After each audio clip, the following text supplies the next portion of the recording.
Добрый день, зрители и подписчики канала Real Конструктор Стас. Недавно закончилась моя жидкая паста для полировки, и я решил пополнить запас, а заодно и вам показать, как изготовить такую пасту. Сухая паста Гои плохо наносится на инструмент, и расход ее гораздо больше, так как она сыпется. А вот жидкой пастой можно работать как вручную, нанося на ткань, кожу или дерево, так и при помощи гравера. При этом расход минимален, и его легко контролировать.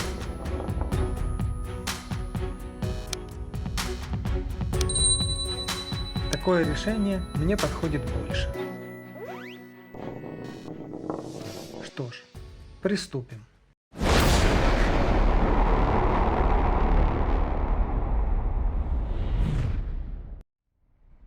Первым делом нарезаю стружкой, а затем измельчаю пасту Гои.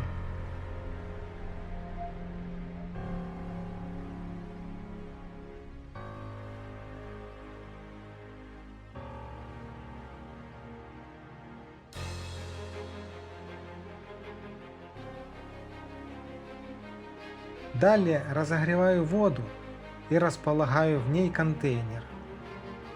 Чтобы он не плавал, помещаю в него стальной шар. Высыпаю измельченную пасту и даю ей нагреться.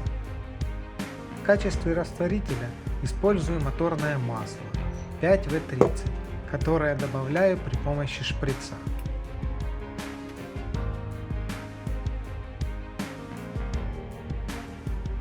Полученную смесь перемешиваю до однородной массы.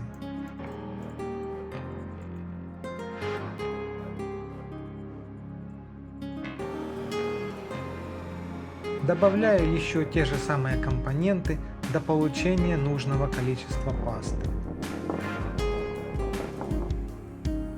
При этом подогреваю воду снизу при помощи газа.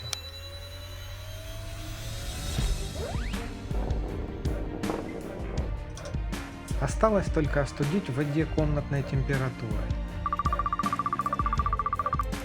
Как видно, паста затвердела и приобрела вязкость сливочного масла.